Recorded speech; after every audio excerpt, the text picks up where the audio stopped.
Bonsoir tout le monde, goedenavond iedereen. Je m'appelle Cathy Rob et je travaille chez Perspective.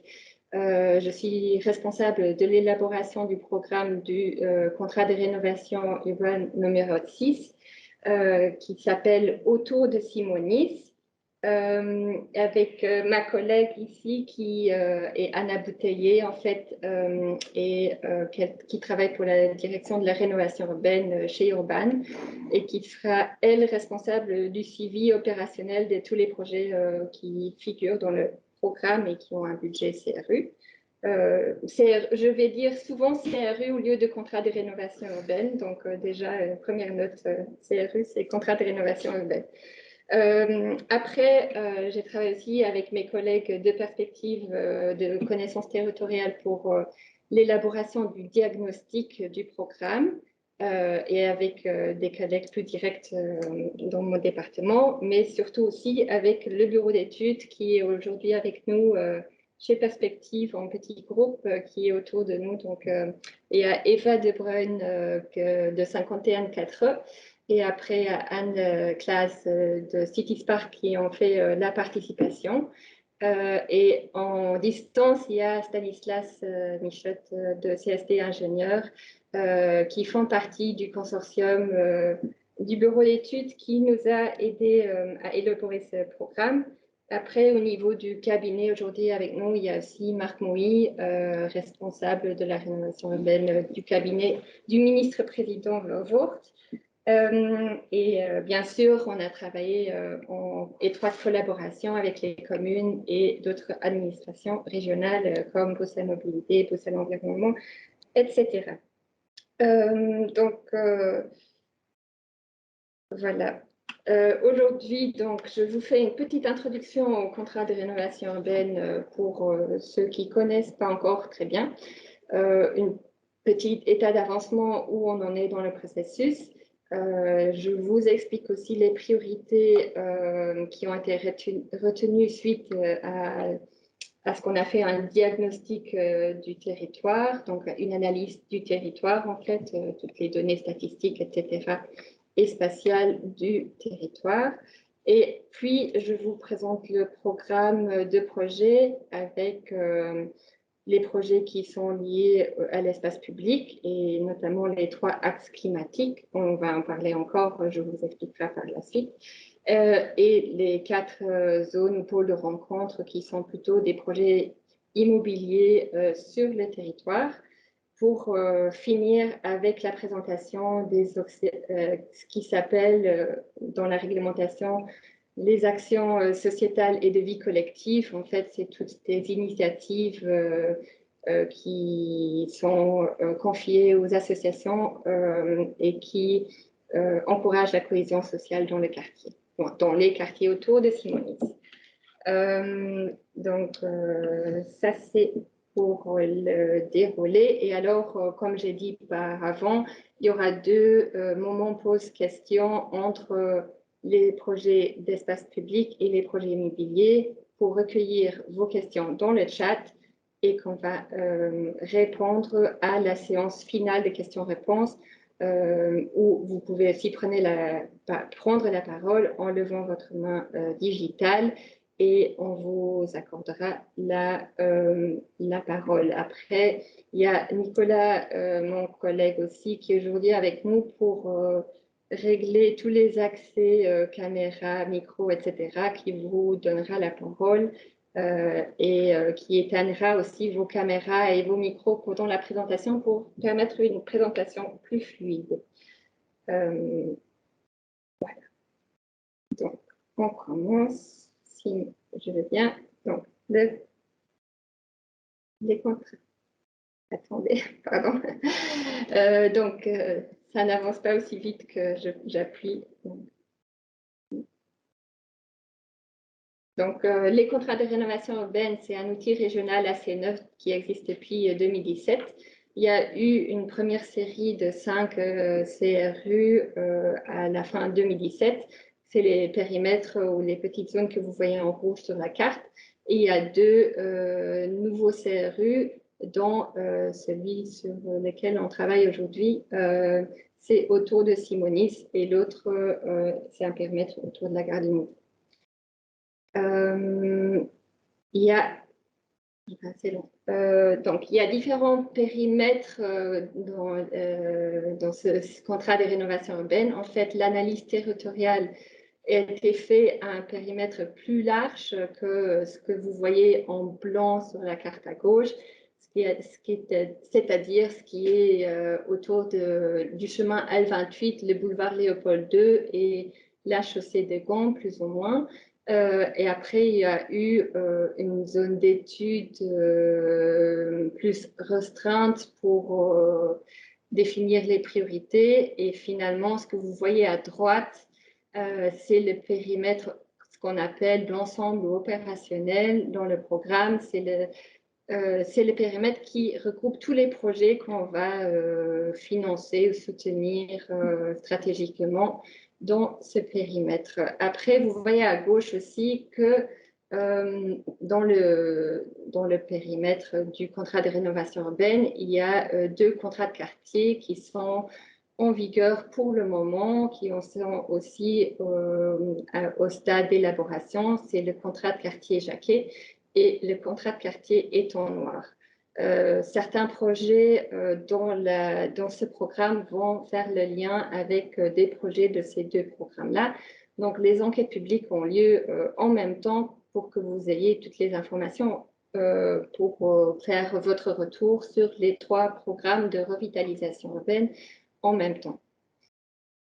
Ça, c'est pour les périmètres. C'est assez long la présentation, désolée, ça passe pas très vite. Donc, le CRU, le contrat de rénovation urbaine, c'est une approche transversale dont la priorité est la création ou la réhabilitation, comme on dit, d'espaces publics, de réaménagement d'espaces publics ou d'infrastructures de maillage urbain. Donc, maillage, on comprend en fait un réseau d'espaces publics dont le tissu urbain, comment il existe. Après, c'est aussi des opérations immobilières où on crée des logements assimilés au social ou conventionnés, mais aussi des équipements de proximité ou à portée régionale. Comme c'est un outil régional, on fait un lien quand même avec les équipements qui ont des enjeux ou répondent à des besoins régionaux. Et alors, on peut aussi produire des espaces commerciaux productifs. Après, ça va s'afficher bientôt. Il y a des opérations d'amélioration de la qualité environnementale. Ça, c'est assez transversal à tous les projets en fait du contrat de rénovation urbaine et des opérations, projets de revitalisation économique. C'est des projets d'équipement où on stimule la mise à l'emploi des personnes qui sont au chômage depuis longtemps. Et finalement, on a les actions de cohésion sociétale et de vie collective qui sont, comme je l'ai expliqué en intro, des initiatives des associations, des habitants qui sont financés par le contrat de rénovation urbaine et qui encouragent la cohésion sociale ou la mise en emploi. Là, ça, c'est un peu ce qu'on peut financer. Et après, on a eu un processus de participation assez important aussi. Donc, on a commencé avec des workshops et des ateliers sur place à l'extérieur pour un peu prendre connaissance du territoire. Puis, on a fait des enquêtes en ligne et des ateliers en ligne autour de thématiques qui concernent le contrat de rénovation urbaine, toujours pour identifier les besoins et le vécu des habitants. Suite à ça, on a aussi fait pas mal de rencontres avec les acteurs régionaux pour accorder ou coordonner nos priorités territoriales entre les différents acteurs publics. On a fait une balade participative pour, du coup, au moment où on avait élaboré une liste assez longue de projets pour prioriser les projets à mettre en œuvre et à financer. Finalement, ça c'est toujours la balade participative, mais parallèle à ça, on a aussi élaboré ce qu'on appelle un cadre de valeurs. C'est un peu toutes les valeurs environnementales, inclusion, etc., qu'on veut mettre en œuvre à travers les actions de cohésion sociale. Et finalement, en juin de cette année, début juillet en fait, on a introduit un projet de programme et un RIE au gouvernement et qui a été approuvé fin octobre et à l'enquête publique pour le moment. Et donc, il y a le lien à faire avec les contrats de quartier. Et la participation citoyenne ne s'arrête pas là. Pour chaque projet qui se trouve dans le programme aujourd'hui, il y aura un processus participatif prévu en fonction du cadre du projet.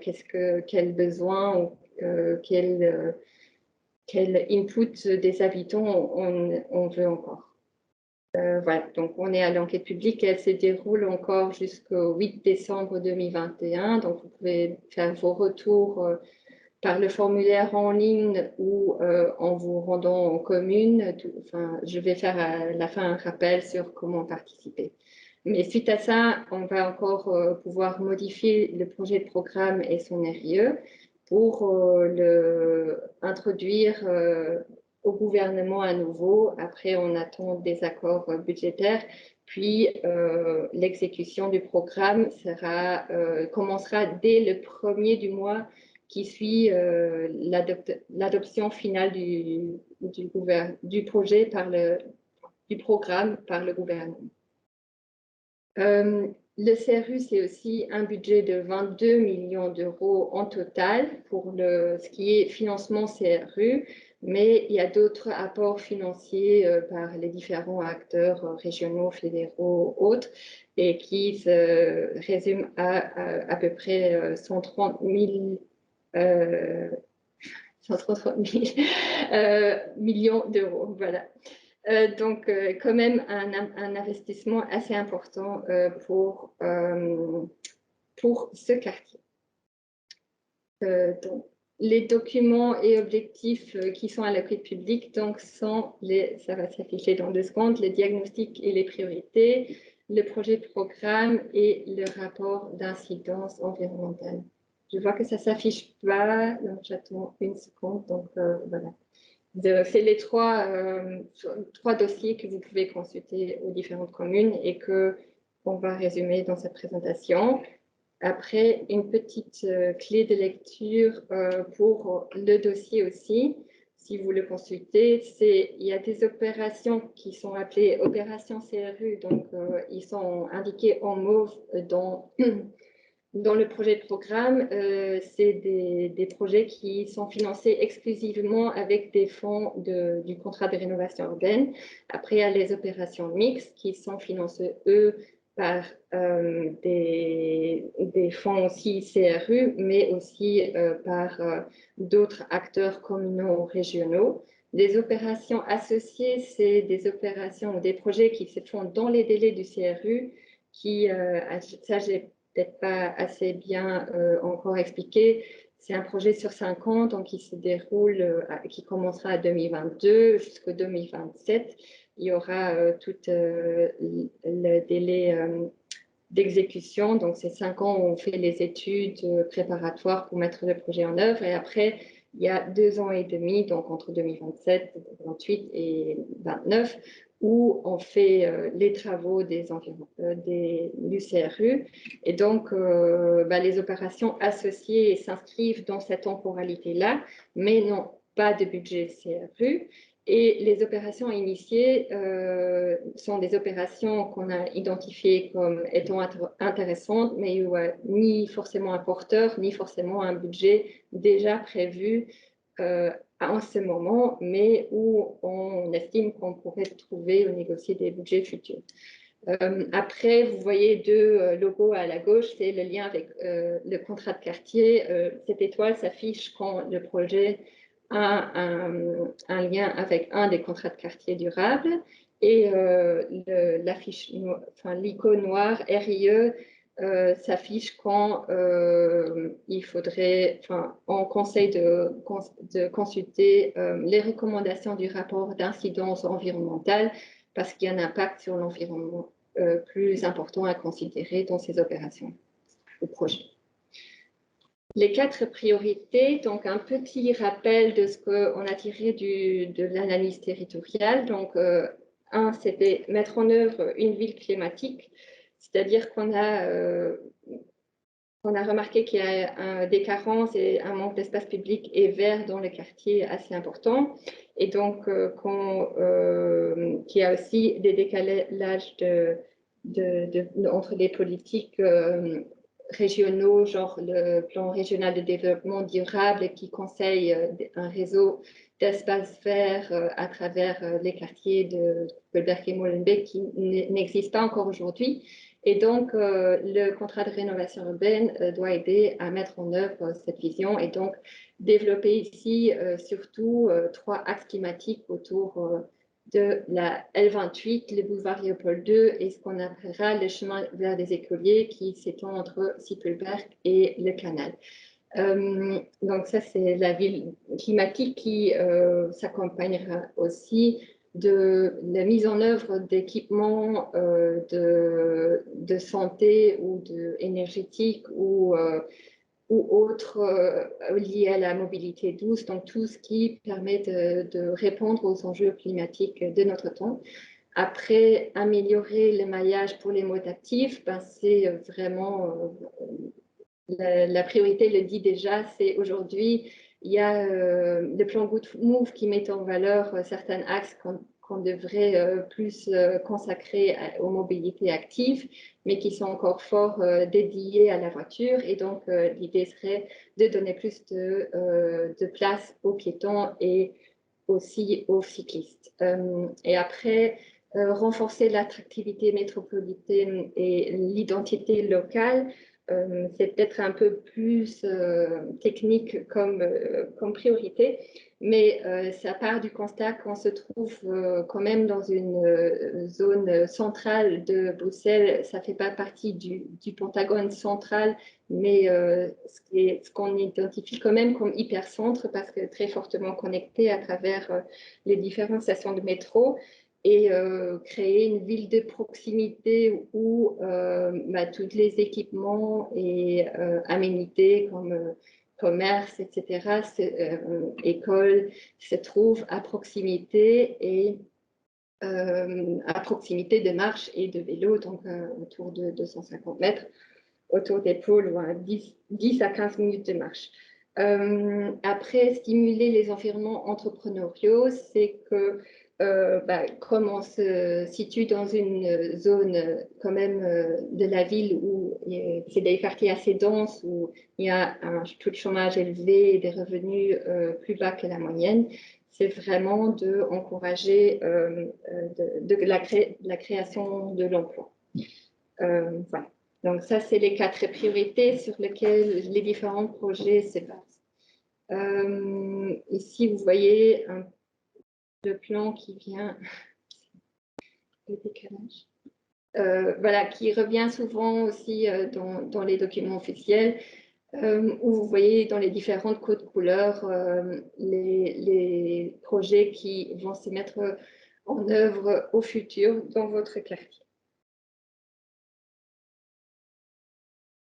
J'attends que le slide change. Donc voilà, comme le programme s'articule autour de 3 axes et de 4 pôles de rencontre, comme j'ai déjà précisé, les 3 axes sont boulevard Léopold II, la L28, c'est le chemin, la ligne des chemins de fer, et le chemin vers des écoliers. Et les 4 pôles de rencontre, c'est là où ces grands axes qui sont ce qu'on appelle des ruptures urbaines, quand même des grandes infrastructures qui en même temps divisent les différents quartiers, créent de la distance, mais en même temps ça fait l'identité des quartiers, en partie en tout cas pour Léopold II et L28.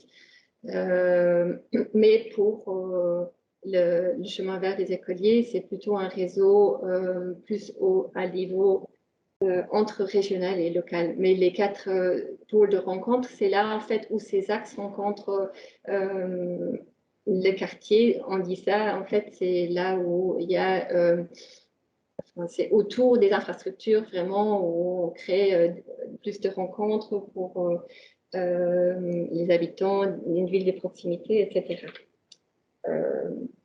S'il y a des questions par rapport à ça, je peux en revenir après. Donc, le premier axe, c'est l'axe de la L28.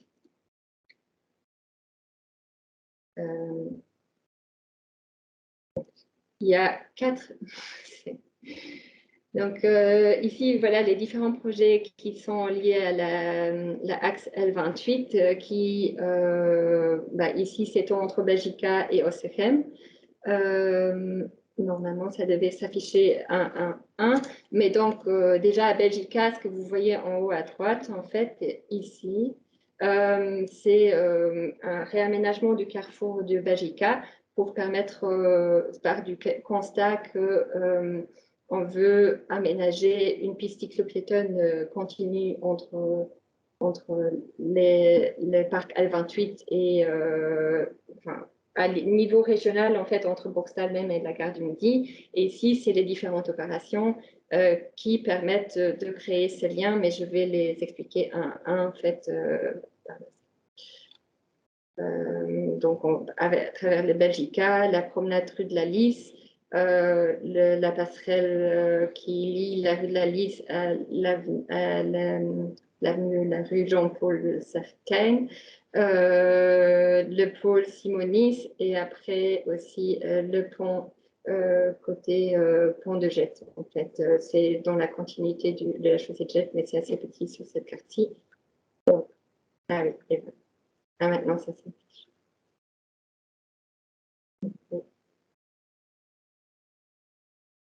Voilà.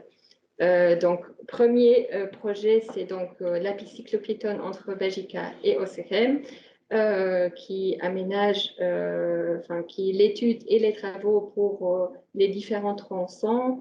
Donc, entre Belgica et Simonis, en fait, la piste cyclo-piétonne sera du côté ouest du chemin de fer, donc de l'avenue Cercaine, pour se prolonger de la rue de l'Armistice, rue Ercoliers, changer de côté et ensuite traverser sur les différents talus du chemin ferroviaire à l'est du chemin de fer. Ce sera réalisé en plusieurs tronçons entre Belgica et Ercoliers, la rue de Gansoren qui est au niveau du début des tours de logement et ensuite entre Gansoren et la chaussée de Gand. C'est Belleris qui est le maître d'ouvrage de cette opération. Il y a un budget de 3,8 millions qui est dédié à cette opération. Et c'est surtout lié à ce qu'on a remarqué qu'il y a un manque d'espace, d'infrastructures cyclables en fait en quartier.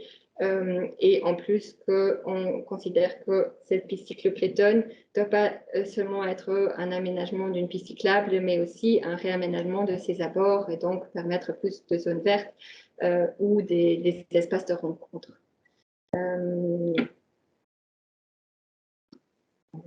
Donc, boulevard Belgica, ici, c'est un projet qui est porté par Bruxelles Mobilité.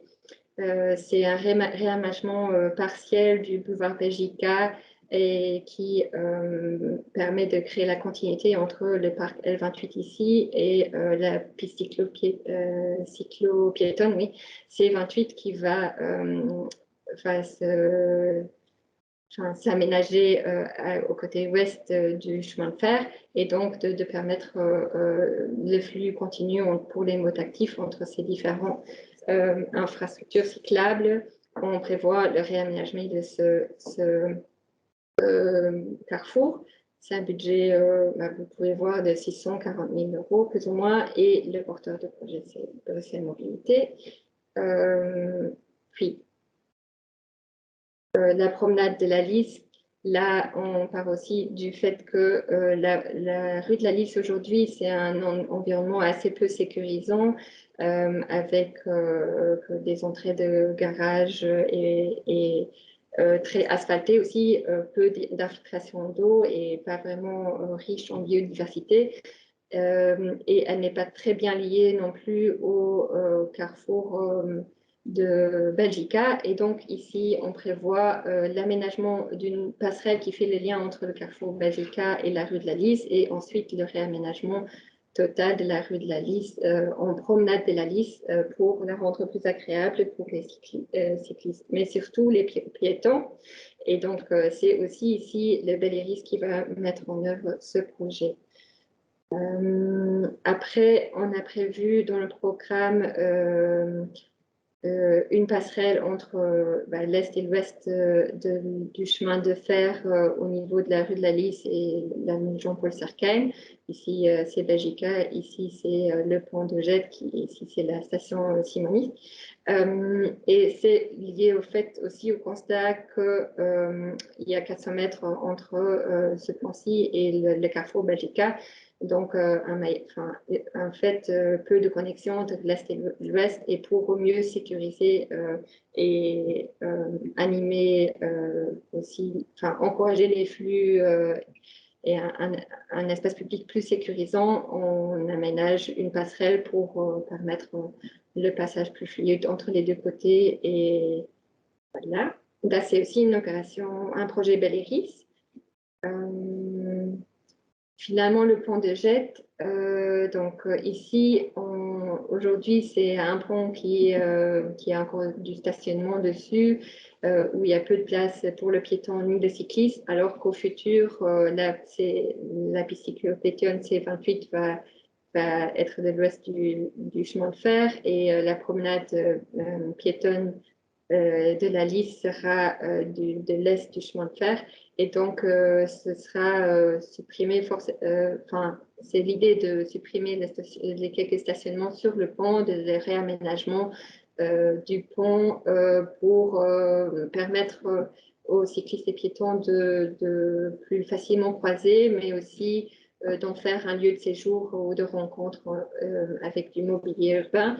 Et donc, ce projet-là, c'est aussi financé et mis en œuvre par Belléris. Ensuite, l'esplanade Simonis.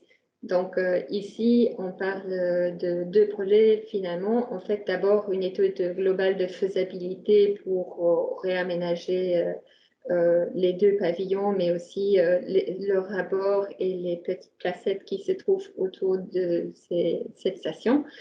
Donc d'abord une étude de faisabilité dans le sens qu'on voit ce qui est possible en maintenant bien sûr tous les flux pour les bus sur le boulevard Léopold II. Et après, l'idée c'est qu'aujourd'hui finalement cette station ne correspond pas vraiment à l'image d'un pôle multimodal qui lie le train, le bus, le métro et le piéton et les cyclistes, que du coup, il faudrait aussi qu'il y ait des nouvelles fonctions comme de l'ORECA, par exemple, ou autres, viennent s'installer dans ces stations pour animer l'espace public autour.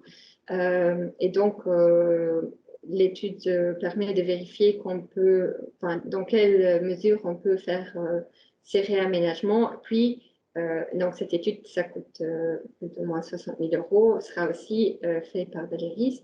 Puis, il y a un budget prévu de plus ou moins 14 millions qui, lui, finance les travaux pour le réaménagement des places et des pavillons afin d'augmenter la qualité de ces espaces publics et en même temps héberger tous les modes piétons, bus, etc., mais aussi créer un espace de rencontre pour les habitants. Après, j'ai juste mis, c'est un projet à initier. Normalement, je ne présente pas les projets à initier, mais comme ce projet-ci était fortement supporté quand même par beaucoup d'habitants. Je l'ai mis ici pour le rappeler. Donc, on a étudié ce que ça impliquerait comme coût et comme faisabilité de recouvrir les voies de chemin de fer entre Simonis, Le Pont-de-Jet, mais aussi jusqu'à Belgica. Pour le moment, le projet de programme ne le finance pas, mais on a quand même montré que c'est possible et quel coût ça implique et quelle temporalité et qu'est-ce que ça implique au niveau environnement sans expliquer dans le rapport d'incidence environnementale. Ici, c'est un peu c'est des images d'atmosphère, c'est pas du tout des images de projet, mais c'est pour vous donner un peu une impression à quoi les différents projets pourraient ressembler par la suite. Ici, c'est une visualisation de la promenade de Lys que je vous ai expliqué avant. Et alors, donc, un espace plus verturisé avec un lien entre la rue et le chemin de fer. Et après, une image d'atmosphère de Simonis, la place Simonis et de la station Simonis au futur, qui amène plus de fonctions sur cette placette et qui fait le lien entre l'aménagement d'une cyclostrate et promenade de rue de l'Armistice, des places nouvelles plus verdurisées qui font aussi le lien avec le boulevard climatique qui sera aménagé sur le boulevard Léopold II. Donc là, je passe à l'axe 2 qui est le chemin vert des écoliers. Ça, c'est le maillage ou le réseau d'espace public entre l'Athénée Sippelberg et le canal, mais dont le contrat de rénovation urbaine propose des opérations surtout entre Sippelberg et la place des Étonnoirs, qui est ici. Vous voyez plus mon pointeur, en fait. Ah, si. OK. Et donc, il y a différentes... c'est une somme de projets, un peu un cadavre exquis des projets, comme on le présente dans le projet de programme, qui permet une meilleure circulation des piétons et des cyclistes à travers les quartiers. Et donc, il y a aujourd'hui une venelle informelle au nord de l'Athénée Sippelberg qui sera donc du coup, dans le cadre du CRU, réaménagé. Il y a les abords des tours de logement le long du chemin de fer. Après, de l'autre côté du chemin de fer, au niveau de la salle Victoria et du parc Victoria, donc longeant la rue de Ganshoren et traversant l'intérieur de l'îlot, c'est la rue de Ganshoren et la rue de Tisserand, qui fait le lien aussi avec le Square Noville et qui continue vers les étangs noirs, et finalement le réaménagement partiel de la place des étangs noirs. C'est ce qu'on appelle le chemin vers des écoliers parce qu'il relie plusieurs infrastructures écolières en fait. Dans l'Athénée, il y a une école au niveau de l'îlot ici, en fait, Zwartenbroek, il y a une école un peu plus haut. Et après, le long du canal, il y a aussi l'Athénée, Toots-Thielemans. Toutes ces infrastructures pourraient être du coup reliées d'une manière un peu plus... ça n'a pas très bien marché, mon animation. Mais donc, du coup, d'abord, le CRU finance l'élaboration d'une vision globale et une plateforme d'acteurs, c'est-à-dire pour mettre en œuvre ce nouveau parcours, il faudrait qu'une étude globale soit faite qui fait aussi, qui étudie comment aménager plus d'espace vert, donner plus d'espace aux piétons et aux cyclistes sur tout le parcours, et quel acteur il faut impliquer dans la réalisation de ceci pour faire aussi des liens avec les différents équipements qui se trouvent autour. Et donc voilà, ça c'est financé par le cadre des CRU et le porteur de projet, c'est Perspective, donc nous. Après, le premier tronçon au nord de Sippelberg, qui est l'ouverture de l'atelier vers cette vénelle et l'élargissement de cette vénelle telle qu'elle est proposée dans le PPAS gazomètre, mais aussi oui, voilà, en général, de faire le lien avec les infrastructures scolaires qui sont peu utilisées en dehors des temps scolaires. On propose le réaménagement d'une petite venelle au nord de l'Athénée. Ça correspond à un budget de 300 000, financé dans le cadre du CRU et dont la commune de Molenbeek sera le porteur. Après le réaménagement des tours, des abords des tours, où là, c'est la SLRB, la Société de logement de la région bruxelloise, qui est le propriétaire de ces tours. Pour le moment, il y a une étude de faisabilité en cours pour rénover ces tours, mais notamment aussi de réaménager leur rez-de-chaussée et de y aménager des fonctions qui seront plus ouvertes vers l'espace vert autour. Et donc, ici, on propose, avec le CRU, de venir financer le financer le réaménagement des abords, en fait, en introduisant plus de biodiversité, en créant les liens avec les rez-de-chaussée, etc. C'est une opération mixte parce que c'est en partie financé par la CRU et en partie par le SLRB parce qu'il y aura toujours des espaces ouverts qui seront plus privés ou collectifs pour les tours. Après le réaménagement du carrefour de Normandie, qui aujourd'hui est dédié surtout à la voiture, qui est assez dangereux, surtout la connexion à travers le tunnel, et donc un réaménagement de ce carrefour qui est financé dans le cadre du CRU et dont les communes sont le porteur aussi parce que c'est sur une limite communale. En fait, ce carrefour, c'est en partie sur la commune de Molenbeek et une partie sur la commune de Koperberg. Et finalement, le CRU finance aussi l'étude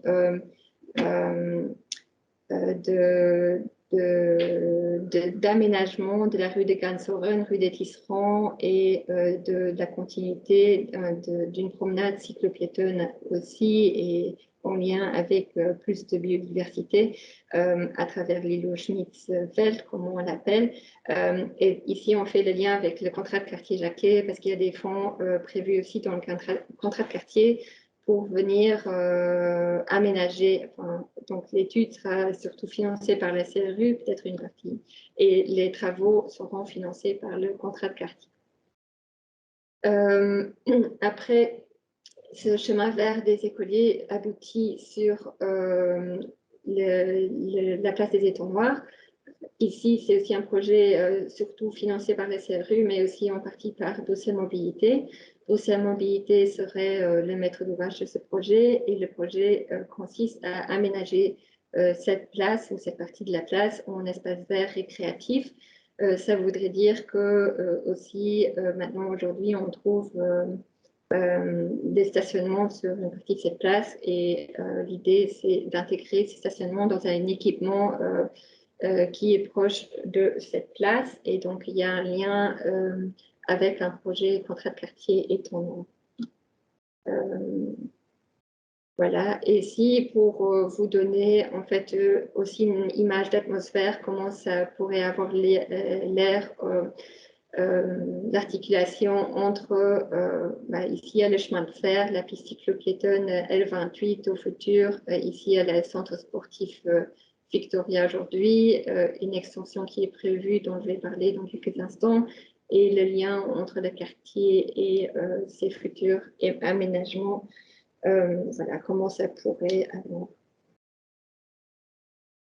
Finalement, le troisième axe, et après il y aura une pause, je vous promets. Donc, boulevard Léopold II, un axe climatique aussi, où il y a aujourd'hui, c'est un axe qui est en même temps en sous-sol et en surface consacré surtout à la voiture, qui est quand même une rupture assez importante, qui se situe aussi dans la continuité en fait d'un réseau d'espaces verts plus plus large qui vient vraiment même de l'extérieur de la ville à travers le boulevard Charles-Quint vers le canal. En fait, et donc cet axe doit jouer au futur en fait un rôle assez important dans ce maillage vert aussi. Et comme axe climatique, il y a pas mal de bruit qui est lié à cet axe, mais aussi peu d'espaces de rencontre, les commerces ne sont pas vraiment valorisés. Après, les effets de chaleur liés au réchauffement climatique sont assez importants autour de cet axe et de pollution, etc. Donc, il y a des projets dans le CRU qui prévoient d'y remédier une partie.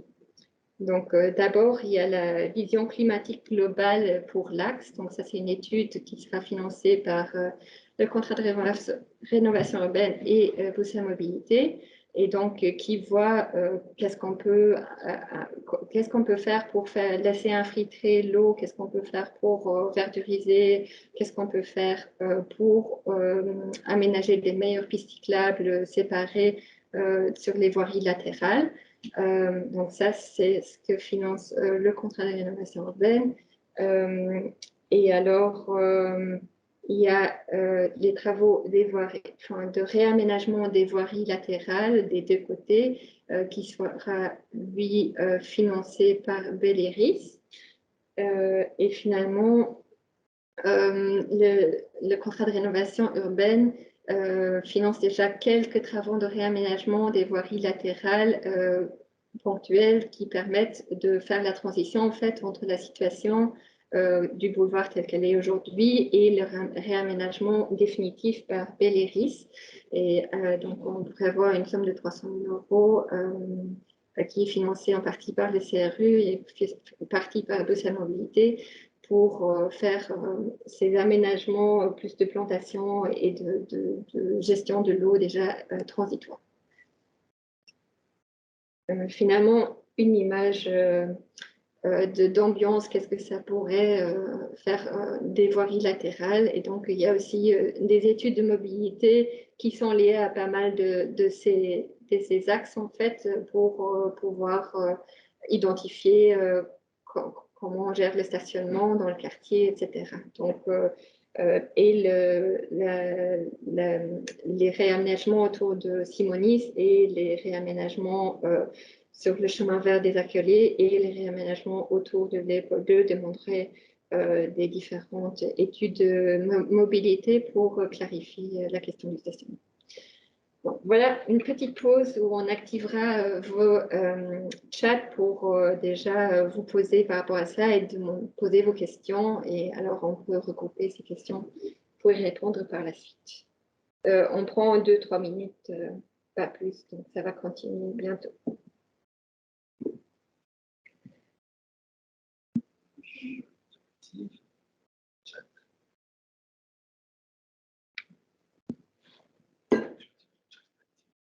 Le chat est activé.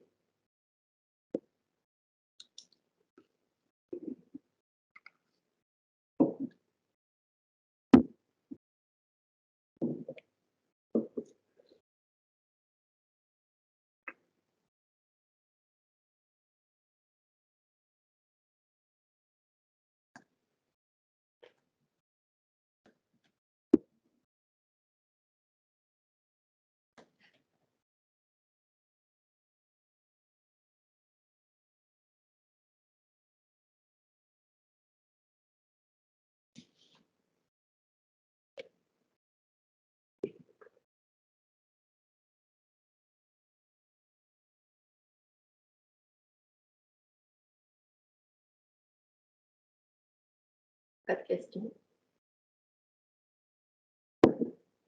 Les mains levées, on va les répondre enfin, si vous préférez parler, on va plutôt noter les questions sur le papier et on va répondre à la fin de. Parce que si on ouvre la discussion maintenant, ce sera difficile d'arriver au bout des présentations. Je continue alors peut-être la présentation. Ah, ok. Ah, voilà, je vous laisse. On a encore 2 minutes.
Merci pour vos questions. On va maintenant refermer le chat pour continuer la présentation et on vous répondra par la suite à ces questions-là.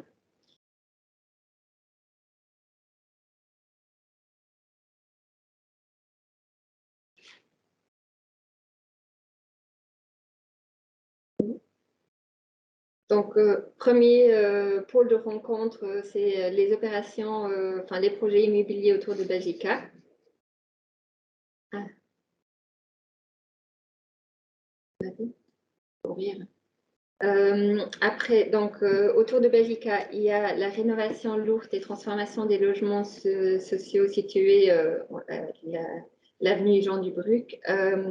C'est une opération qui est portée par la SLRB et aussi financée par la SLRB. Il y a déjà une étude de faisabilité en cours avec aussi des réflexions sur quel programme aménager dans les rez-de-chaussée, etc., quel lien créer avec le parc. Après, il y a avenue Jean Dubruck aussi, juste à côté, en fait, une propriété communale aujourd'hui qui sera transformée en équipement d'insertion socio-professionnelle avec en fait un équipement surtout pour les paveurs et après, la création des logements sur la toiture, donc une petite densification, mais de 3-4 logements, pas beaucoup, et la création d'un lien potentiel entre l'avenue Jean Dubruck et le parc L28, si possible, pour un peu animer aussi le rez-de-chaussée de cet équipement, mais aussi du parc. Donc un budget CRU qui est prévu pour aménager l'équipement et après un budget politique de la ville qui est un autre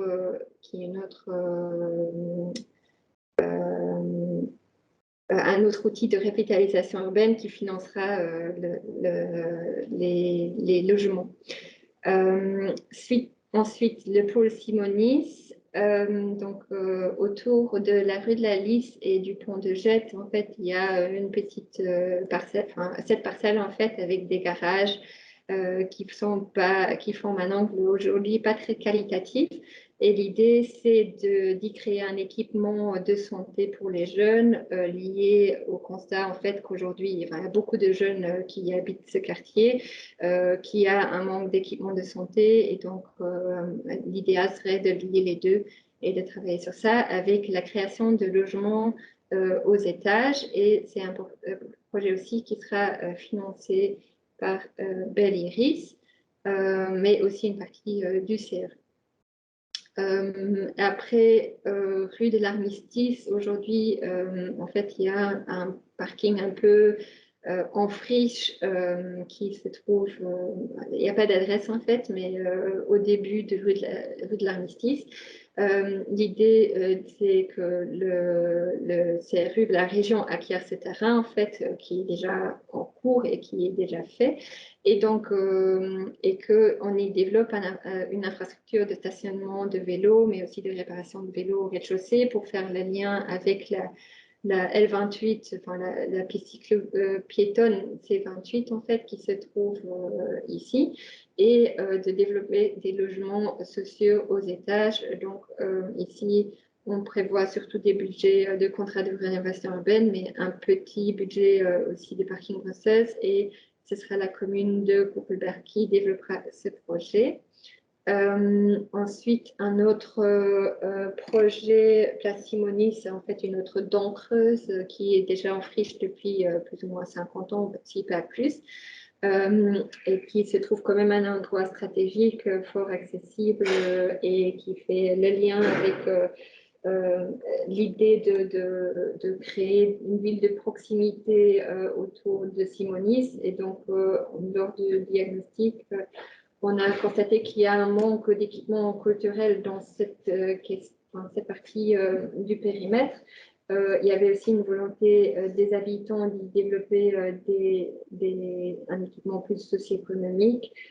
Et donc, l'idée ici, c'est d'avoir un équipement socioculturel où il y aura un appel à projet de la commune de Koppelberg aussi pour préciser la programmation de ce site. Mais nous, on a donné comme référence, par exemple, le Bronx, etc., parce que c'est des équipements qui s'adressent à la culture, mais aussi aux jeunes surtout, et donc au public assez cible de ce quartier. Donc, cette opération serait entièrement financée par le contrat de rénovation urbaine. Finalement, le pôle de rencontre Osterheim-Victoria, donc entre la station de métro Osterheim et la salle de sport Victoria, le contrat de rénovation urbaine prévoit une vision sur l'ensemble des îlots qui est situé entre la rue de Ganshoven, la rue du Neb et la rue Steppmann, qui est un îlot qui est, dans la plupart des îlots, est propriété de la commune. Et donc, où la commune a aussi certains projets, notamment d'extension de la salle de sport, mais aussi une occupation, enfin, dans le contrat de rénovation urbaine, il y a une occupation transitoire des locaux qui sont vides aujourd'hui du côté rue du Neb. Il y a aussi les projets d'installer une maison des jeunes et de rénover certains logements sur ce îlot par la commune dans le cadre de la politique de la ville ou encore du contrat de quartier Jacquet. Et donc, comme il y a pas mal de projets pour cet îlot, il y a des enjeux de garantir quand même la continuité du réseau de la piste cyclo-piétonne C28, de bien l'allier au quartier au nord et au sud, et en même temps d'aménager un maillage plus vert qui longe ici cet îlot avec le chemin vert des écoliers. Le CRU propose de faire un master plan, une étude pour articuler ces différents projets. Voilà. Donc, c'est un projet qui sera porté par la commune, financé par le contrat de rénovation urbaine. Ici, c'est donc l'extension du centre sportif Victoria aujourd'hui, qui est un peu en saturation. Enfin, son utilisation est en saturation. Il est assez récent, mais il y a quand même des améliorations à faire au niveau énergétique ou d'articulation entre les espaces collectifs et les salles de sport.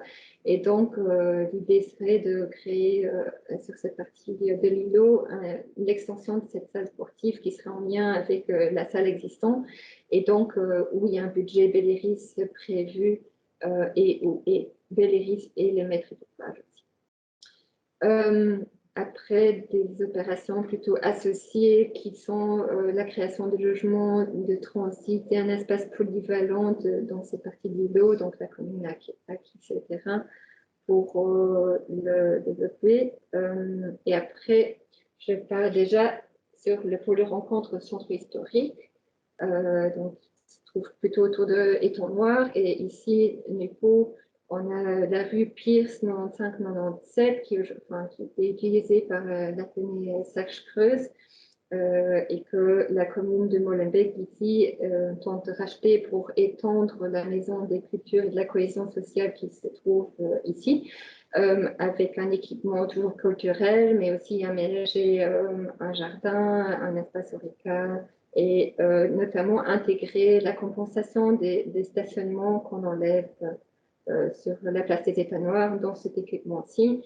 Donc ici, le contrat de rénovation urbaine joue un rôle ensemble avec le contrat de quartier Étang Noir, et pour créer le programme mix d'équipements, jardin, parking.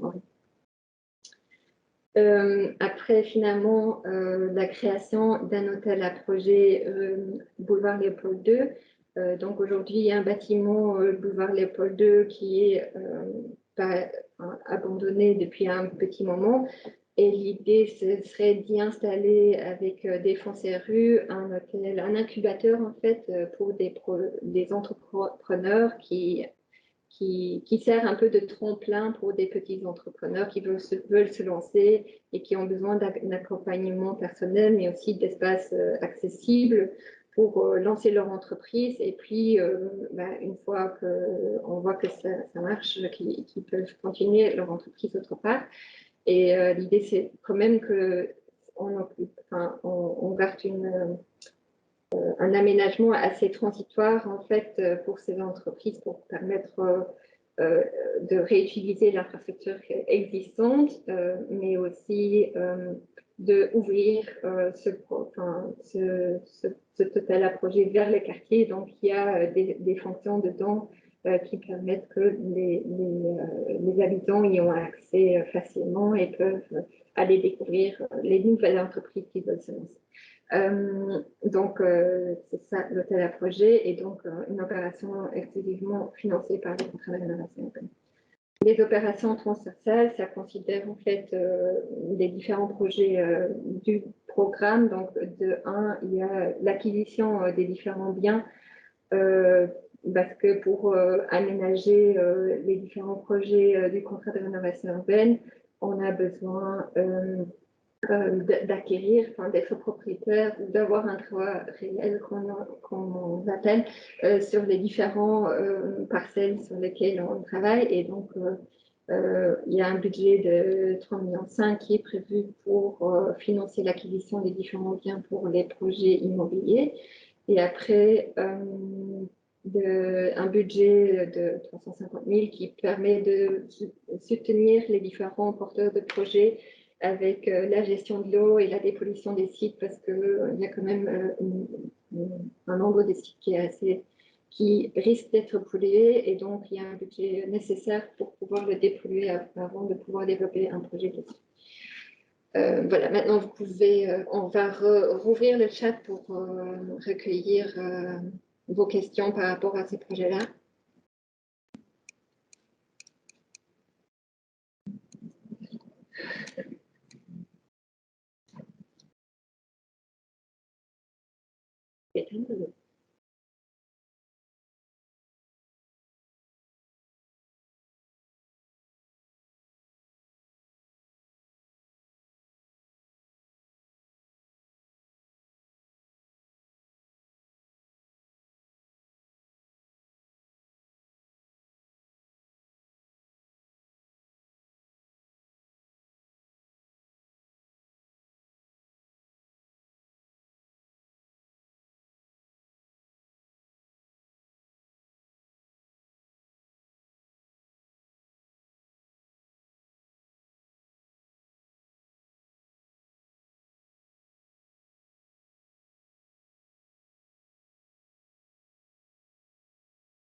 Vous pouvez commencer à répondre, je pense. Ah oui. Oui. Mais j'ai encore les actions hein, sur ce tel. Faisons peut-être quand même les réponses sur ces deux volets-là quand même, parce que autrement ça va reporter quand même beaucoup. Commençons par répondre toutes les questions qu'il y a quand même sur l'espace public et immobilier. Ok. Mais alors, ok, on éteint le chat et on fait une session questions-réponses sur l'espace public. Mais alors, je vais, en fait, ce que je propose, c'est qu'on répond aux questions déjà dans le chat, espace public et immobilier, que je fais quand même courtement encore la présentation des actions de cohésion sociale et qu'ensuite on ouvre le débat avec les mains levées. Mais est-ce que tu peux mettre les messages parce que moi je ne vois pas sur mon écran les différentes questions. Donc on commence au début.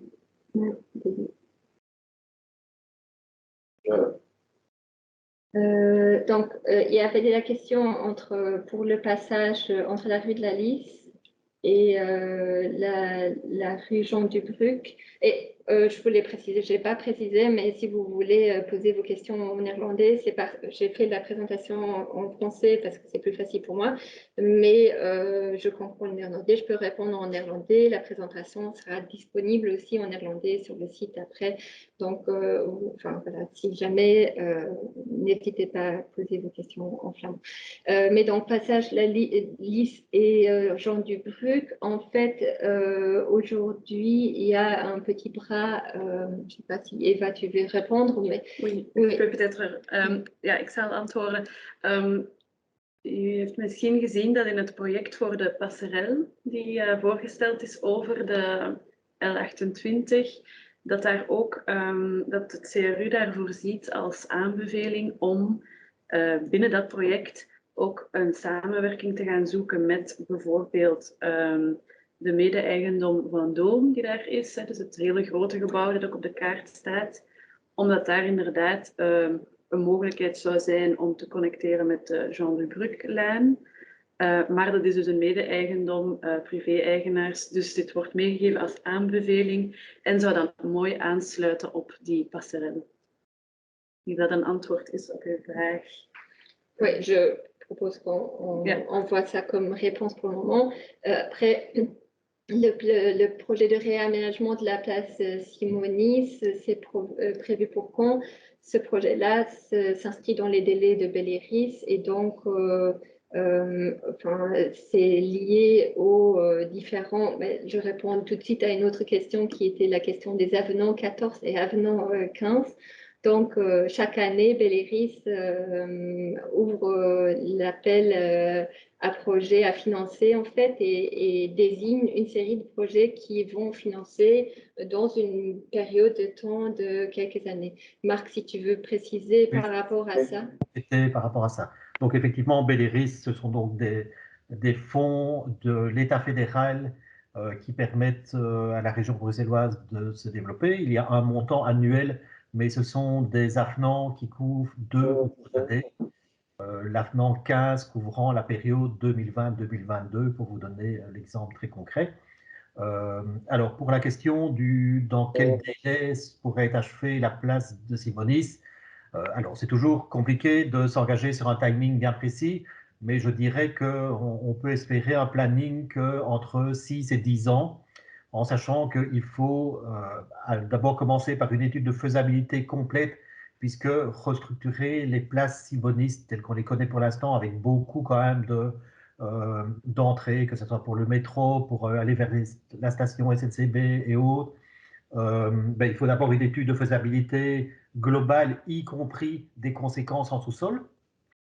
Une fois que cette étude de faisabilité sera faite, il faut rentrer dans les marchés publics de services et puis toutes les procédures, permis d'urbanisme et autres procédures, puis marché de travaux et puis seulement chantier. Donc, réalistement, on peut espérer un timing entre 6 et 10 ans.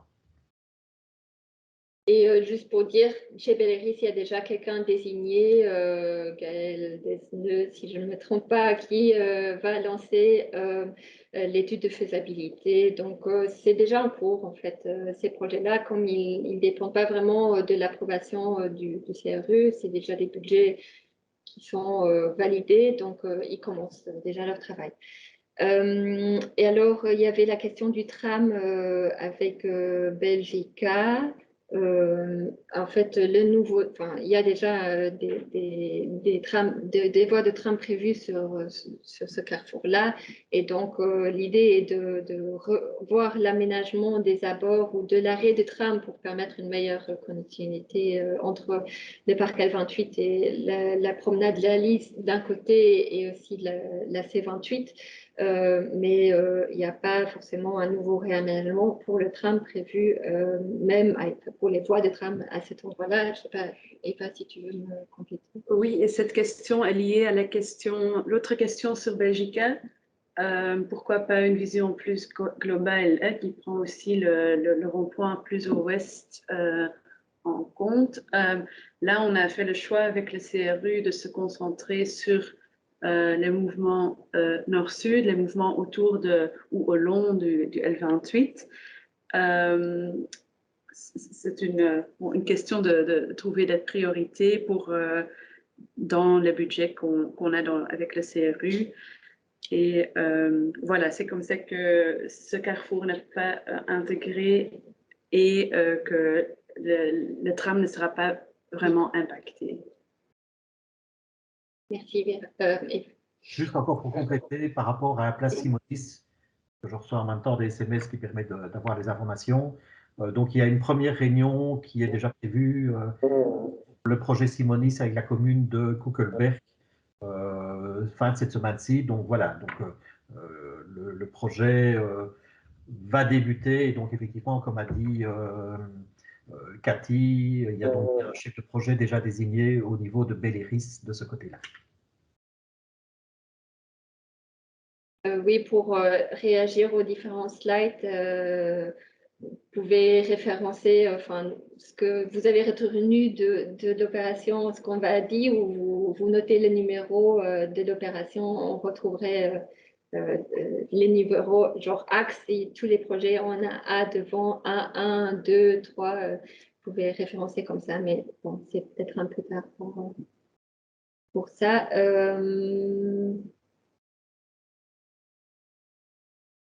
Après, pardon, il y a une longue question. Je peux répondre. Oui, si tu oui, voilà, si l'axe piéton donc, va devoir faire l'objet d'une étude architecturale tronçon par tronçon, puisque chaque tronçon va effectivement avoir un peu ses spécificités.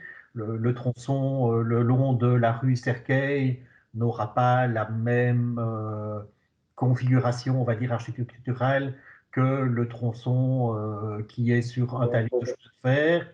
Voilà. Donc effectivement, chaque tronçon devrait être analysé en fonction de ses contraintes, mais aussi effectivement des terrains avoisinants et avec des mesures alors à prendre pour que ça ne soit pas impactant si par exemple si ça devait longer des jardins privés, des choses comme ça.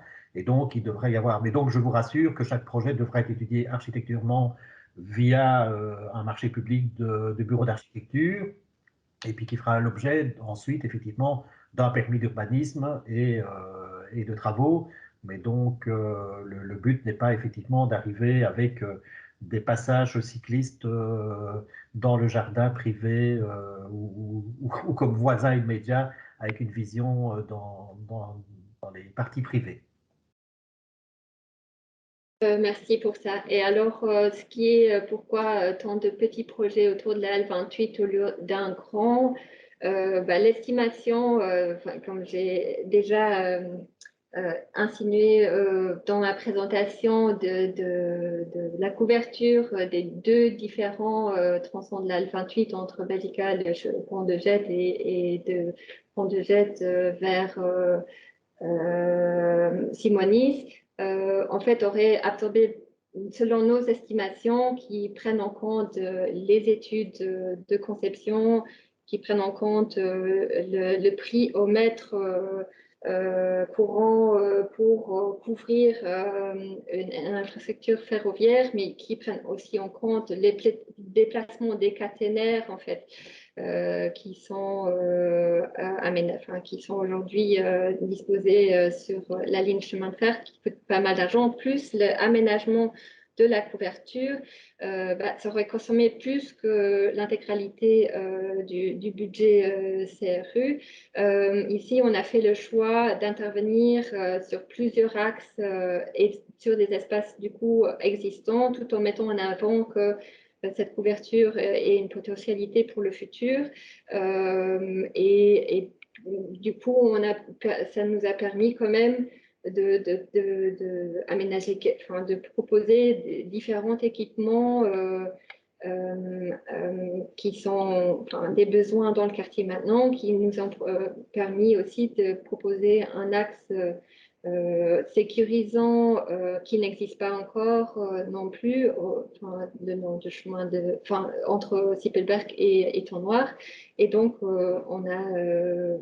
c'est un choix pour le moment de pouvoir faire des projets stratégiques dans l'espace public existant et dans les dents creuses existantes autour de ces grands axes avec des ambitions quand même régionales.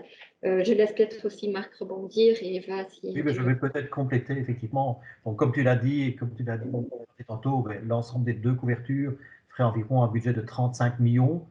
Et encore, c'est une estimation en prenant une version basse à ce niveau-là, puisqu'on n'a pas pris en considération la question des dédommagements et acquisitions qu'il faudrait faire auprès de Infrabel et SNCB à ce niveau-là. Donc, on est déjà très largement au-dessus du budget des 22 millions du CRU. Donc ça, c'est le premier élément. Donc budgétairement, ça ne peut pas rentrer dans le cadre du CRU en lui-même. Le deuxième élément, c'est une question aussi de timing. Le CRU doit être réalisé dans le cadre de l'ordonnance de revitalisation urbaine et donc dans les délais définis dans cette ordonnance, à savoir 5 ans pour la phase d'exécution, c'est la phase où on doit faire toutes les acquisitions et attribuer tous les marchés publics, et puis encore 2 ans et demi après pour terminer les chantiers. Donc on est sur une périodicité d'environ 7 ans et demi. Or, un projet tel que celui-là, avec l'expérience effectivement qu'on peut avoir, notamment avec les autres projets impliquant les sites de la SNCB Infrabel, on est sur des délais beaucoup plus longs que ça. Et en sachant qu'en plus, dans le cadre précis ici de la L28, la SNCB Infrabel, particulièrement Infrabel dans ce cas-ci, fait des études actuellement sur la question de l'intensification de certaines lignes, puisqu'on sait tous que la jonction Nord-Midi est complètement saturée et qu'il faut trouver des alternatives sur d'autres lignes passant par Bruxelles, que ce soit la L28 ou que ce soit la L26. Et que de toute façon, des travaux de couverture de rails à ce niveau-là ne seraient jamais acceptés dans un timing court par Infrabel et Belleris, puisque ça impacterait aussi leur projet de développement de leur réseau, et ils sont encore sur leur terrain. Et puis le troisième élément, et ça, Cathy en avait fait référence tout à l'heure, avec le petit sigle RIE qui était mis à côté de cette opération-là, où non seulement on a demandé au bureau d'études effectivement d'analyser l'impact budgétaire, mais on a aussi demandé de réaliser l'étude de l'impact environnemental de cette opération-là. Et effectivement, ce qui ressort, c'est qu'au niveau environnemental, c'est du bétonnage, forcément, et donc environnementalement, ce n'est pas l'opération la plus défendable dans une vision climatique. Voilà, ça ne veut pas dire qu'il ne faut pas le faire ou qu'il ne faut pas le faire partiellement ou un truc comme ça, mais comme c'est pour ça qu'on l'a mis les deux en opération à initier dans le cadre du programme, pour dire qu'on ne l'oublie pas, on le garde en tête, on regarde les possibilités autres que ces rues de pouvoir un jour avancer sur ce genre d'opération. Mais voilà, il y a 3 raisons qui font que cette opération, en tant qu'opération purement CRU ou mixte, c'est-à-dire CRU plus un autre financement, n'est pas faisable dans le cadre du timing et du budget CRU. Après, il y avait aussi une question s'il y a un permis qui est introduit pour chacun des projets. Marc y a déjà répondu. Oui, chacun des projets devra passer par sa phase d'approbation, son permis, son enquête publique, sa phase de participation. Donc, vous pouvez réagir. Et dans le voilà, dans le projet de programme, on fait aussi toujours référence que dans des projets, à chaque fois, on demande d'intégrer les citoyens, de faire une participation citoyenne pour les projets cruciaux et importants de ce projet. Et après, il y avait une question de la forme et le partage des données personnelles sur l'invitation. Vous pouvez imaginer si on donne mon numéro personnel et mon email à 10 000 personnes du quartier, que ce sera, ma boîte mail deviendra un peu ingérable. Donc, on a fait le choix de partager le site internet sur lequel vous trouvez le mail général Around Simonis qui finit quand même dans ma boîte mail. Donc, finalement, vous avez accès tout de suite à moi comme personne de contact. Pour le numéro de téléphone, je pense que si vous passez par l'accueil de Perspective, vous serez aussi dirigé vers moi. Donc, en gros, vous avez les moyens de me joindre si vous voulez. Mais on ne peut pas le communiquer sur un carte. Enfin, c'est un peu délicat de communiquer ça très publiquement. Donc, toutes les informations pour nous rejoindre sont sur le site internet. Alors, qui décide dans quelle catégorie un projet finit par rapport aux opérations CRU et mixte associées? Ça, c'était tout le processus de priorisation qu'on a fait à travers un processus participatif, mais aussi avec des négociations entre acteurs régionaux et communaux. Du coup, qu'on a priorisé pour quel projet il y a des autres budgets régionaux disponibles, communaux disponibles, aux fédéraux disponibles. Et donc, dès qu'on avait un autre budget, on l'accepte volontiers. Par contre, après les budgets CRU, on a mis sur tous les projets qu'on considère quand même prioritaires, mais qui n'ont pas eu d'autres financements. Et alors, voilà, c'est comme ça que ça a été priorisé. Associé, c'est des budgets qui existent déjà et que, en fait, c'est des projets qu'on associe à un narratif général de développement du quartier, mais qui se ferait avec CRU, même si à des moments, en fait, surtout les aménagements autour de la rue de la Lys, Serquaine, etc., c'est grâce à la dynamique du contrat de rénovation urbaine que ces projets sont un peu venus sur la table ou ont été négociés avec Belléris. Mais finalement, maintenant, aujourd'hui, ces projets peuvent exister sans les financements CRU. Voilà, donc c'est une manière de prioriser, en gros. Est-ce qu'il y a d'autres questions? Alors, je continue vite la fin de la présentation. Alors, les actions de cohésion sociétale et de vie collective, c'est les initiatives dédiées aux associations habitants pour favoriser la cohésion sociale, mais aussi la mise à l'emploi, notamment. Donc, on a comme pardon, j'ai un petit frisson, donc ma voix tremble, mais donc, comme il y a, c'est un quartier précaire dans le sens qu'il y a un taux de chômage plus élevé et des revenus plus bas, et donc avec pas mal de chômeurs de longue durée. Et donc, on propose de mettre en place un mécanisme permettant de venir en aide aux personnes privées durablement d'emploi. Et alors, de jeter une base pour qu'on appelle l'opérationnalisation effective de ce mécanisme, qui pourrait être quelque chose je ne sais pas si vous avez déjà entendu comme territoire zéro chômage, mais c'est un des exemples qui permet de faire le lien entre offre de connaissances, qu'est-ce qu'on a comme expertise en fait dans les demandeurs d'emploi et qu'est-ce qu'on a et en même temps qu'est-ce qu'on a comme demande.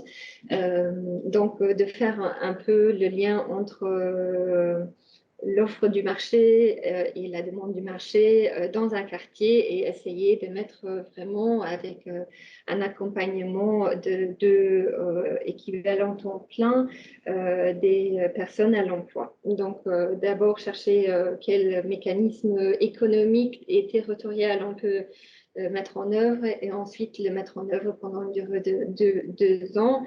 Et ça, c'était une priorité qui est ressortie pas mal du processus participatif aussi.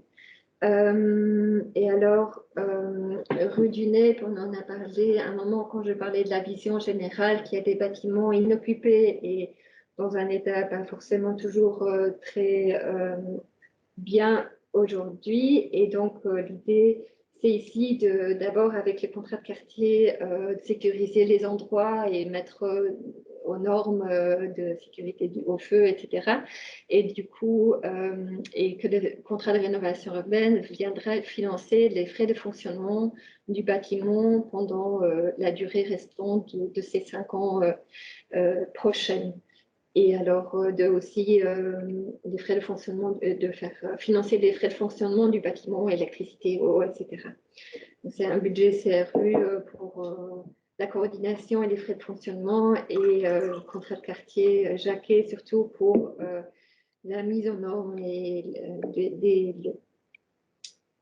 Finalement aussi, il y a des appels à projets communaux, intercommunaux. Donc, ça c'est des budgets un peu plus importants pour la commune de Molenbeek parce que pour la commune de Kuckelberg, on a déjà déduit l'occupation temporaire en fait que vous avez vu avant. Mais en gros, sur les 2 communes, on a le même budget pour financer en même temps des projets qui sont plutôt des actions des initiatives citoyennes ou d'associations communaux, mais en même temps et surtout en fait répondre à des enjeux qui traversent les communes et donc qui sont intercommunaux. Et donc en fait les appels à projets sont structurés à travers de différents éléments. Donc, en même temps, il y a une orientation thématique. C'est mettre en œuvre les priorités du contrat de rénovation urbaine, donc mettre en œuvre une ville climatique, améliorer le maillage pour les modes actifs, renforcer l'attractivité métropolitaine et l'identité locale et stimuler les environnements entrepreneuriaux. Ce que j'ai expliqué au départ de la présentation, c'est vraiment ça qui guide en fait les thématiques des appels à projets, mais aussi le cadre des valeurs qui va s'afficher dans le script qu'on a. Okay. C'est en tout petit, mais en tout cas dans le programme, vous trouvez en plus grand qui sont les différentes valeurs environnementales, inclusion, etc., qui doivent guider ces appels, ces initiatives citoyennes et associations aussi, et qui se basent aussi sur le vécu des habitants dans le quartier. Donc, dans la première phase d'analyse du territoire, on a fait une série d'entretiens, une enquête et même par le bureau d'études CitySpark, mais aussi par les acteurs publics qui ont fait des visites de terrain. Et le bureau d'études CitySpark, qui a fait une image de synthèse en fait des différentes problématiques mais aussi forces du quartier qui peuvent être mis en avant autour de ces 4 thématiques. Et puis, en même temps, ces appels à projets doivent faire le lien avec les appels à projets qui auront lieu dans le cadre du contrat de quartier Jacquet et Tout Noir et autour des thématiques aussi qui sont développées dans ces contrats de quartier. Et ils se regroupent surtout autour des 3 axes et des 4 pôles. En fait, physiquement, si une de ces actions s'installe dans un lieu physique plutôt spatial, on cherche quand même de créer un lien entre les nouveaux aménagements de l'espace public et immobilier et ces appels à projets citoyens ou associatifs. Et après, on peut développer des partenariats différentes, plutôt subsidier des associations, des espaces, et travailler sur différentes durées, court terme, moyen terme, long terme. On a les 5 années du CRU pour travailler, mais on peut développer certains projets que sur 1 an, 2 ans, ou 3 ou 4 ans, pour garder une certaine flexibilité aussi pour s'adapter au fur et à mesure du temps. Mais alors les priorités qui étaient identifiées dans le processus participatif, c'était aussi de travailler surtout de former des associations, des citoyens à mettre en place des nouveaux projets, de travailler avec des volontaires, mais aussi de créer de l'emploi. Et donc du coup de créer des nouvelles fonctions qui développeront ces projets.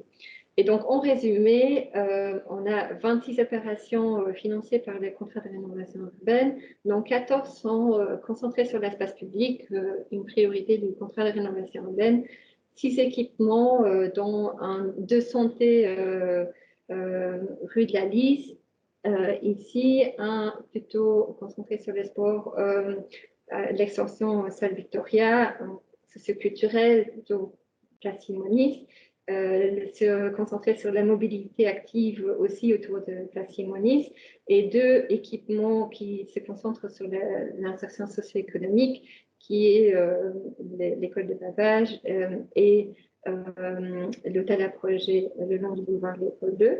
Après, les logements, on en crée 14 avec le contrat de rénovation urbaine. Enfin, c'est une estimation, ça peut encore évoluer à la marche sur des disponibilités spatiales dans les friches. Et après, 10 logements dans le cadre du plan d'urgence du logement, donc où on cherche en fait des logements vides ou des espaces vides. Et on va aménager aussi des nouveaux logements. Et alors, tous les opérations, projets encouragent l'amélioration de la qualité environnementale, donc 26 opérations, projets qui encouragent la qualité environnementale. L'enquête publique, vous pouvez participer, vous trouvez toutes les informations sur le site Perspective. Donc, il y a la possibilité d'écrire un courrier à Perspective aux communes, d'aller aux communes, prendre un rendez-vous pour avoir une consultation tous les matins aux communes, mais aussi une fois par semaine, vous pouvez demander un conseil technique. Donc, quelqu'un de Perspective viendrait vous expliquer encore des projets où vous avez des questions.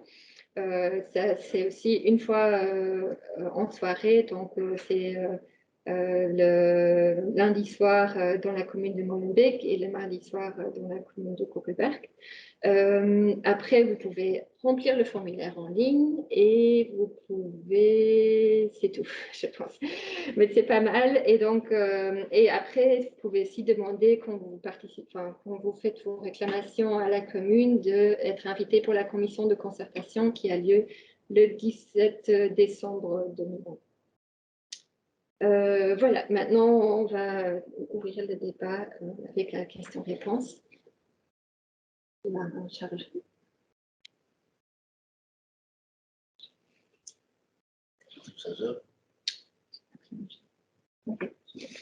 Bon, vous pouvez poser vos questions, lever votre main.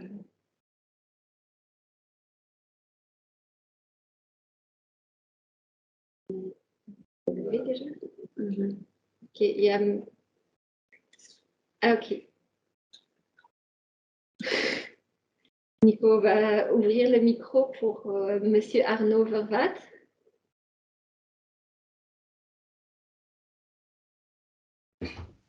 Bonjour à tous.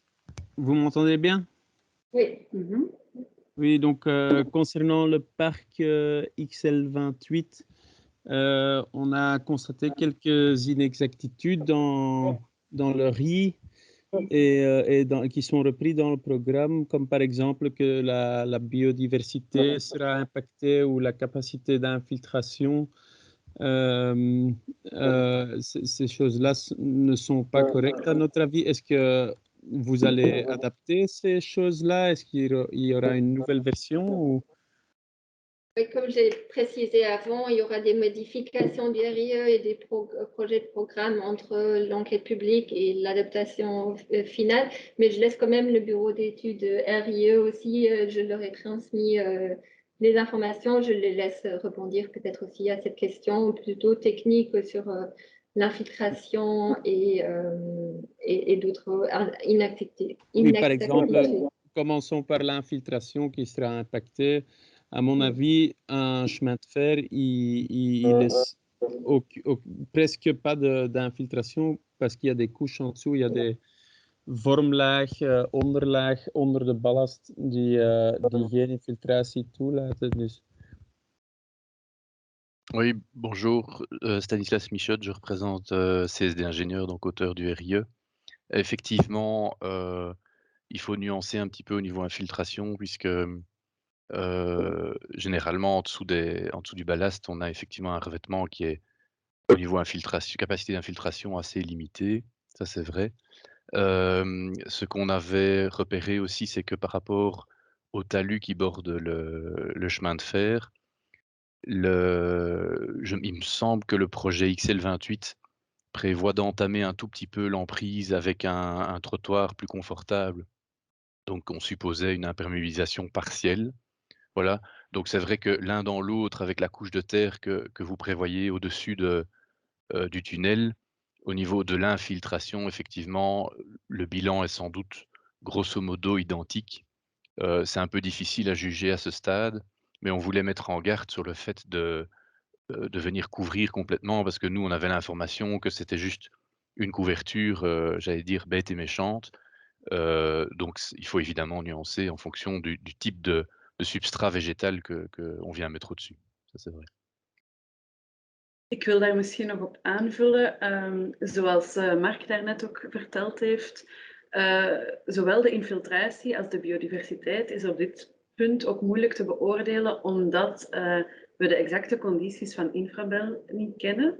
Dus de exacte breedte van die overkapping.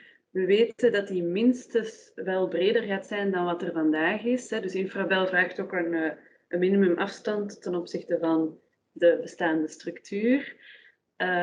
Dus ja, dat is minimum 3 meter afstand. Maar zoals Mark zei, als Infrabel daar ook nog een marge wil nemen voor eventuele uitbreidingen in de toekomst, zitten we met een overkapping die veel breder is dan wat er vandaag... Ja, als er uitbreidingen komen in de toekomst, dan is uw vormlaag ook... dan moet je daar ook weer een vormlaag onder steken, dan heb je daar ook geen infiltratie meer. Dus, maar je bedoelt dan, ja... Ouais. Après, il y a l'impact. Ah oui, Marc, je te laisse aussi. L'impact. Pour ça, j'entends bien votre remarque par rapport à ce qui est indiqué dans les recommandations ou dans les remarques du RIE ici. Comme vient de lire Stanislas, ici on est sur un RIE programme, on n'est pas sur un RIE projet précis, puisqu'effectivement on est bien dans un programme avec des fiches projets, mais on n'est pas dans le détail d'un projet de manière précise dans lequel il pourrait y avoir aussi l'obligation réglementaire d'avoir un RIE plus précis. Donc ici, forcément, parfois le RIE peut être considéré comme peut-être un peu trop large ou un peu trop vague, mais on est bien sur un RIE programme et pas un RIE projet détaillé en lui-même.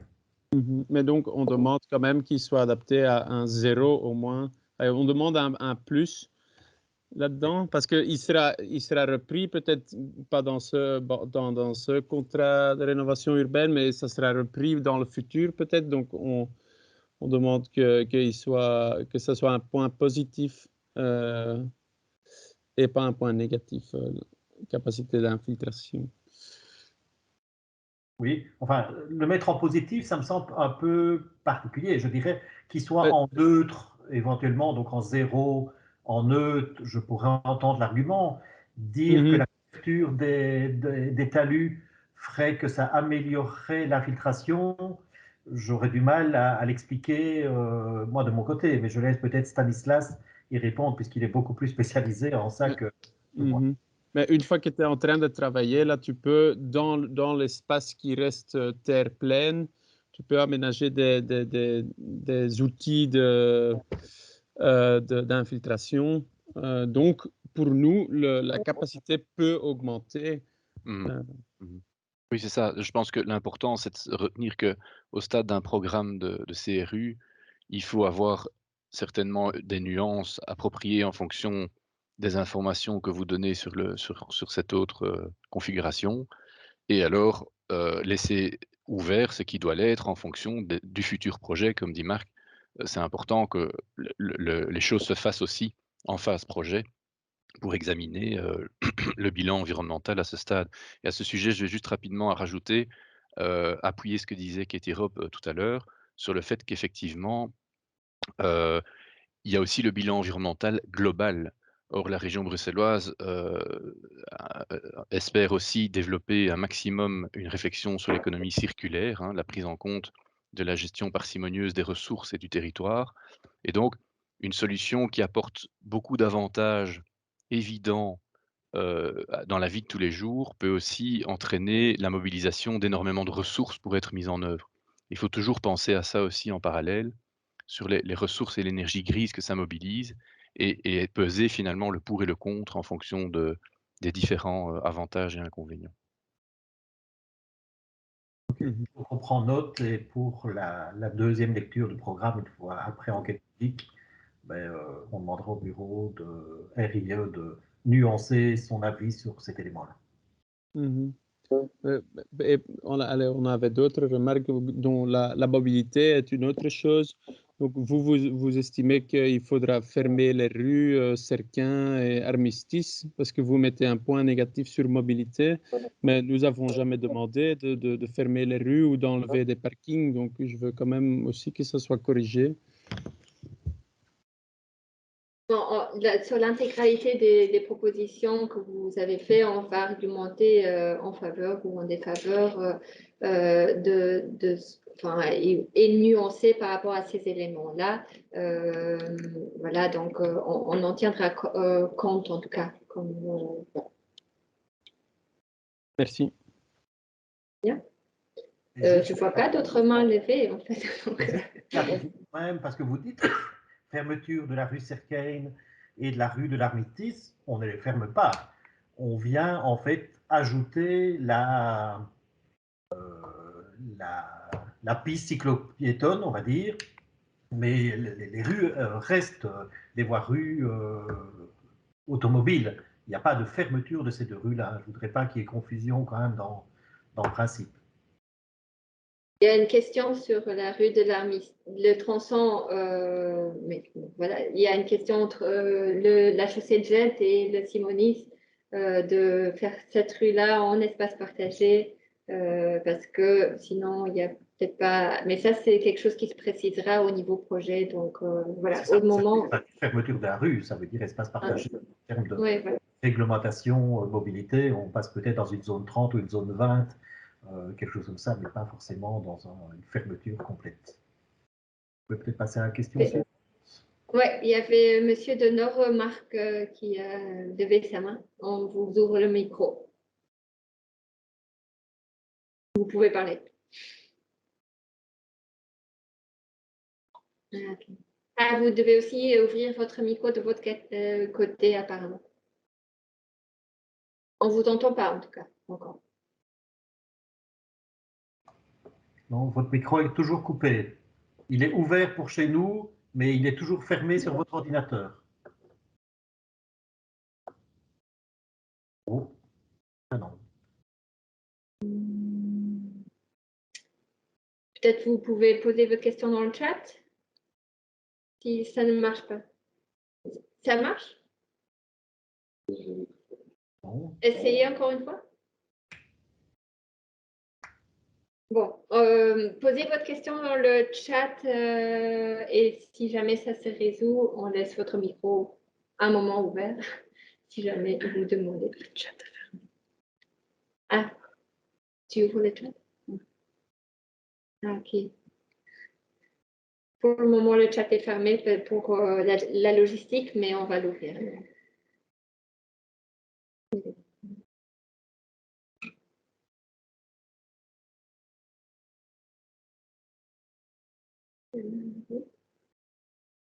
J'essaie de voir qui est l'autre main levée.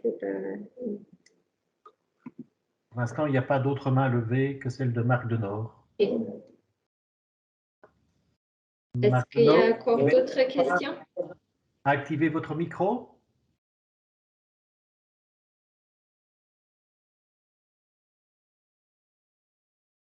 Ça ne marche pas.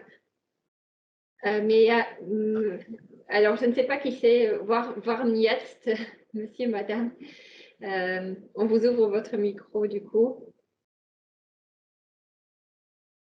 Il est activé sur mon PC, mais pas en ligne. Oui, bonsoir. C'est Henning ici. Je suppose que vous m'entendez bien? Oui. On vous entend bien. Ok, super. En fait, j'ai une question par rapport des petites rues latérales du boulevard Léopold II. Est-ce qu'il y a un plan de faire une ville-route là qui continue et qui n'est pas coupée comme pour le moment, par exemple? Et si oui, qu'est-ce que vous allez faire avec les parkings qui sont là pour l'instant? Est-ce qu'il y a encore un accès pour les voitures là? Ou est-ce que ça va être complètement pour piétons et cyclistes? Alors ça, c'est la vision globale qui va définir tous ces éléments-là, qui va préciser qu'est-ce qui est ouvert aux voitures, qu'est-ce qui n'est pas, quel nombre de stationnements on peut mutualiser dans des équipements autour ou composer autre part. Donc tout ça, ce sera étudié dans la vision globale. Donc, le premier projet de l'axe 3. Et donc, cette vision précède toute autre intervention dans l'espace public. Donc, d'abord, on va étudier en détail comment et quoi on peut aménager les différents modes sur les voies latérales. Mais l'idée est quand même de mettre en avant les modes actifs et les interventions environnementales ou climatiques. Marc, tu veux me compléter ou quelqu'un? Donc, on parle bien des contre-allées du boulevard Léopold II. Hein. Ce n'est pas Oui, on parle de ça. adjacent. Voilà. Donc oui, ben voilà, Cathy vient de dire effectivement, le but c'est d'améliorer la mobilité douce, mais ça nécessitera effectivement toute une étude de faisabilité et puis une étude architecturale beaucoup plus complète. Et donc à ce stade, on ne peut pas encore vous dire que ça sera une suppression d'une partie du parking ou de tout le parking ou pas. Ça, c'est beaucoup trop tôt que pour... voilà. On est à nouveau dans un programme et pas encore dans un projet détaillé à ce niveau. Ok. Après, vous avez une autre question ou... Non, merci. Ok, merci beaucoup. Il y avait la question de Marc Denord. Donc, la question d'espace partagé, ça concerne, et c'est vraiment encore une hypothèse qui est en étude chez Belléris pour le moment, c'est entre la chaussée de Jette, pas vraiment la chaussée de Jette, entre la chaussée de Jette et Simonis, rue de l'Armistice, en fait, le petit tronçon de rue qui est devant Godiva. Et après, la question se pose peut-être aussi pour l'autre côté de la place Simonis, juste la rue à l'ouest de la place Simonis, mais c'est pour le moment pas encore vérifié ou affirmé, c'est en étude chez Belléris. En parallèle de l'étude d'aménagement de la piste cyclo-piétonne qui est en cours aussi déjà chez Belléris. Il y a d'autres questions? Encore une main levée. Je remercie. L'organisation. Oui, on avait activé le micro de Monsieur Denord, donc c'était pas ça le souci. Mais je ne sais pas vous aider plus, mais j'ai répondu à sa question au chat en tout cas. Oui, mais donc il vient de compléter dans le chat, il posait que le pôle Belgica était insuffisant et il fallait en tenir compte d'un développement complet de ce pôle. Alors, dans l'élaboration tout au long de l'année, ce qui est ressorti, c'est que, enfin, déjà le périmètre du CRU ne couvre pas la partie sur jet. On n'est que sur Molenbeek et Kuckelberg au niveau du périmètre lui-même, alors que la place Wéry est elle-même déjà sur jet. Alors, il y a eu des aménagements quand même qui ne sont pas très très anciens, mais ce qui était ressorti vraiment de diagnostic et des demandes à la fois des habitants et d'associations et d'autres, c'était vraiment la traversée entre le parc L28 actuel, donc le parc qui se trouve entre Belgica et Pannenhuis, et de l'autre côté de la rue, donc soit du côté en passant sous la station essence par les rues de la Lys, soit en allant du côté Cercueil, mais que cette traversée était extrêmement difficile pour tout le monde d'ailleurs, que ce soit pour piétons, cyclistes, mais aussi pour les voitures et le tram, et que donc une amélioration de cette traversée devait effectivement être pensée. Et donc, dans l'esprit de l'opération ici, c'est vraiment cette notion de traversée entre le parc actuel et l'autre côté de la route du côté Lys et Cercueil. Voilà. Le but n'est pas de faire un réaménagement complet de tout le boulevard Belgica, y compris le carrefour Wéry en lui-même.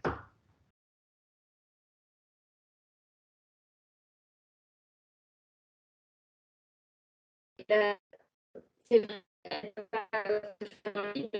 dans cette passée, on serait bien sûr, dans un contexte plus large, l'étude se ferait en tenant compte d'un contexte plus large.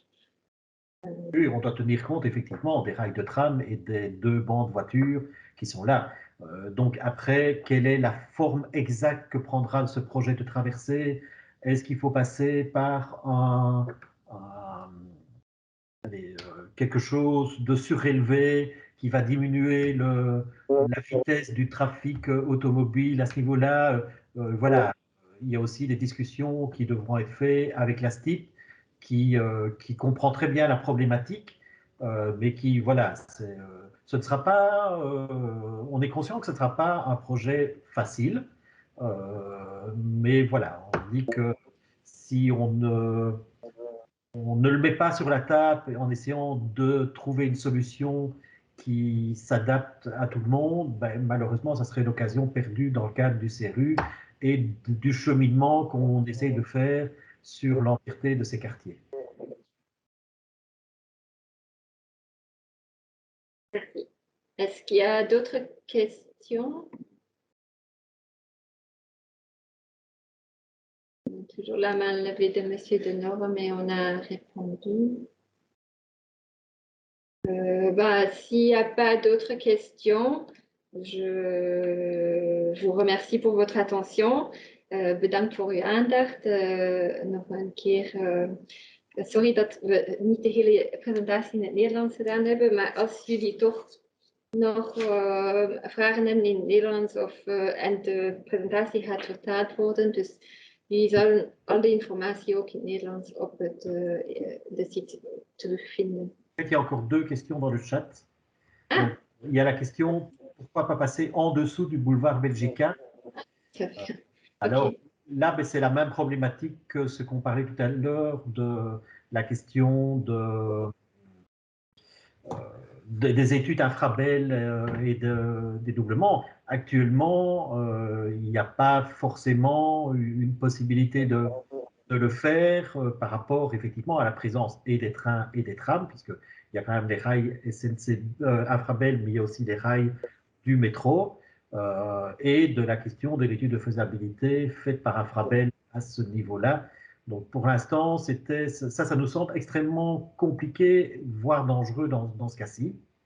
Et puis il y a la question suivante, est-ce que l'enregistrement de la réunion sera disponible intégralement sur le site? Catif et 8 de la tête. Donc, voilà. On peut le rendre disponible, en tout cas, aux personnes qui ont participé sur le site. Non, enfin, on a fait la même chose, on les a partagés pour les plans d'aménagement directeur. Donc, on va les partager aussi ici. Oui, c'est possible. Et alors, il y a notre photo. Merci beaucoup pour votre présence et bonne soirée.